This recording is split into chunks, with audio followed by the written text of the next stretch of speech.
अब जैसे मैंने सर इलेक्ट्रिक गाड़ियों के कुछ पॉडकास्ट मैंने किए थे, तो उसमें जो एक कंसर्न मेरा निकल कर आया जो कि लोग क्यों कम जो नहीं खरीद रहे थे या जो बच रहे थे, वो ये था कि इलेक्ट्रिक गाड़ी के बैटरी गारंटी जो होती है वो 5 साल की होती है और बैटरी की ही मोटी मोटी कीमत होती है, उसकी रीसेल वैल्यू नहीं होती है। तो वो कह रहे हैं कि यार थोड़ी कीमत भी अगर कम करवा दें। प्रॉब्लम यही है कि इन्फॉर्मेशन सही नहीं होती। लिथियम आयन बैटरी जब इलेक्ट्रिक गाड़ी आई तब $150 पर किलोवाट पर आवर थी, अब $105 पे आई। और मैं 2 साल में पेट्रोल डीजल कार की कीमत समान होगी। दूसरी बात, अभी परसों ओला वाले आए थे मेरे पास चेयरमैन, वो कह रहे थे 5 साल के बाद ये बैटरी जब खत्म होगी तो सोलर की पावर जो होगी तैयार, उसके सोलर स्टोरेज के लिए हम ये बैटरियों का उपयोग करेंगे। और अभी बैटरी केमिस्ट्री में lithium ion, zinc ion, sodium ion, ये एल्यूमिनियम आयन, ये डेवलप हो रही केमिस्ट्री। आज हमारी ऑटोमोबाइल इंडस्ट्री 22 लाख करोड़ की है, जब मैं मंत्री बना था 7 लाख करोड़ की है। अभी हमने 3 महीने पहले जापान को पीछे डालकर हम तीसरे नंबर पर आए। पहले नंबर पर अमेरिका है, दूसरे पर चाइना है, तीसरे पर इंडिया है। और मैं आपको बता रहा हूं कि 5 साल के अंदर हम निश्चित रूप से दूसरे नंबर पर आएंगे और उसके 5 साल में हम पहले नंबर पर आएंगे और वर्ल्ड का ऑटोमोबाइल मैन्युफैक्चरिंग हब इंडिया बनेगा और वर्ल्ड की सब reputed car, electric, ethanol, methanol, biodiesel, LNG, CNG, hydrogen सब भारत में बनेगी। और आज हम ऊर्जा को आयात करने वाला देश है, हम ऊर्जा को निर्यात करने वाला देश बनेंगे, ये लिख के रखना। फ्यूचर क्या है सर? अच्छा ही है। कौन सा, मतलब इथेनॉल का है, हाइड्रोजन का है, इलेक्ट्रिक का है? ये भी बहुत लोग सवाल पूछते हैं। आप ही प्रमोट,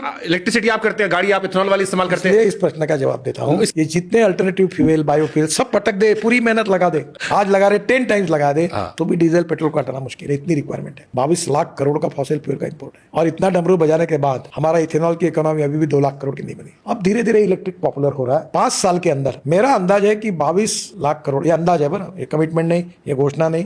मैं एक एनवायरमेंट के प्रति प्रेम रखने वाले के दृष्टिकोण से बोल रहा हूँ कि हमारा इंपोर्ट जो है वो कम से कम 40% कम हो। सोशल मीडिया पर चलता है गडकरी जी हर चीज से गाड़ी चलवा देंगे, इथेनॉल से, हाइड्रोजन से, मिथेनॉल से, इलेक्ट्रिक से। कई बार तो मैंने कहीं पढ़ा, शायद आपकी जो वाइफ है वो भी हैरान होती है कि आप क्या क्या कह रहे हैं। सर मेरे पास तीनों गाड़ी है ना, आप मेरा इंटरव्यू होने के बाद तीनों गाड़ी में चक्कर मारी है। देखो मैं जो बात करता हूँ, जो हर बात सिद्ध करके दिखाता हूँ, नहीं होगी तो क्षमा। बट आप मिनिस्टर है सर, आप जो इंडिया के ग्राउंड लेवल पे, जैसे यूपी बिहार में गांवों में और नॉर्थ ईस्ट में गांवों में, आपको लगता है कि इंडिया तैयार है इलेक्ट्रिक गाड़ियों के लिए, हाइड्रोजन गाड़ियों के लिए? सर ये नाराज मत होना। हाँ। ये जो विद्वान पत्रकार है यही प्रश्न पूछते हैं, गाड़ी बंद होगी तो तुम धक्का मारोगे क्या, फिर इलेक्ट्रिक का क्या? किसी की गाड़ी बंद हुई देखिए आपको पता नहीं। Arunachal, Meghalaya, Tripura, Nagaland, electric scooter, electric car. अभी मैंने आज इलेक्ट्रिक बाइक को लॉन्च किया, श्रीलंका में डीलरशिप खोली उन्होंने। आपको ये पता है कि 50% टू व्हीलर हमारे देश के बजाज, टीवीएस और हीरो के एक्सपोर्ट होते हैं। अब इलेक्ट्रिक की गाड़ियां एक्सपोर्ट होगी, डोमेस्टिक मार्केट से ज्यादा एक्सपोर्ट का मार्केट बड़ा होगा। और देश को सबसे ज्यादा जीएसटी देने वाली इंडस्ट्री है, 4.5 करोड़ युवाओं को रोजगार देने वाली इंडस्ट्री है। आत्मनिर्भर भारत, $5 ट्रिलियन की इकोनॉमी और वर्ल्ड की तीसरी अर्थव्यवस्था बनाने में यह सबसे इंपॉर्टेंट इंडस्ट्री है। और इसके कारण देश की ग्रोथ बढ़ेगी और देश में वेल्थ क्रिएट होगी, रोजगार निर्माण होगा और देश की तस्वीर बदलेगी। अब एक यॉर्कर डालू सर मैं, कौन सा कांग्रेस का नेता था, विपक्ष का नेता, जिसने आपको प्रधानमंत्री बनाने की कोशिश की? बहुत लोग थे, मैं नाम नहीं लूंगा। आपस में जो बातचीत होती है, चर्चा होती है, वो ऐसी बाहर बोलने की प्रथा नहीं है। अगर प्रथा रहती तो आपने उनके साथ विश्वासघात किया है। हर राजनीतिक नेताओं को